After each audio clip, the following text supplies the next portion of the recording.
Hello friends, எல்லாம் எப்படி இருக்கீங்க? இன்றைக்கி நான் என்ன விஷயம் ஷேர் பண்ண போகிறேன்னா, அதாவது நம்ம வெளியில் போகிறோம், பழகுறோம். ஒரு சில நபர்களை வந்து நம்ம ரொம்ப நம்பும்போது, அவங்க கொஞ்சம் கஷ்டத்தில் ரொம்ப துவண்டு போகிற டைமில் நீங்கள் உதவி இருப்பீங்க.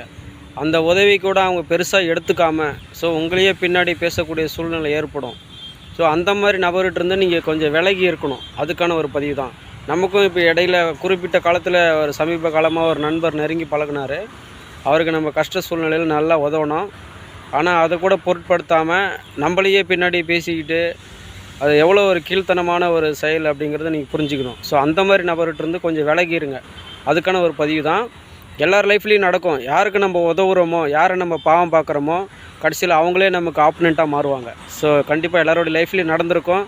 என்னுடைய லைஃப்லேயும் நடந்தது. உங்கள்கிட்ட ஷேர் பண்ணணும்னு தோணுச்சு. நீங்களும் உஷாராக இருங்க. அந்த மாதிரி நபர்கிட்டருந்து நீங்கள் கொஞ்சம் விலகியே இருங்க. அதுக்கான ஒரு பதிவு தான். ஸோ கண்டிப்பாக உங்கள் எல்லாருக்கும் அந்த பதிவு பிடிச்சிருக்குன்னு நினைக்கிறேன். ஸோ தேங்க்யூ ஃபார் வாட்சிங். Thank you all.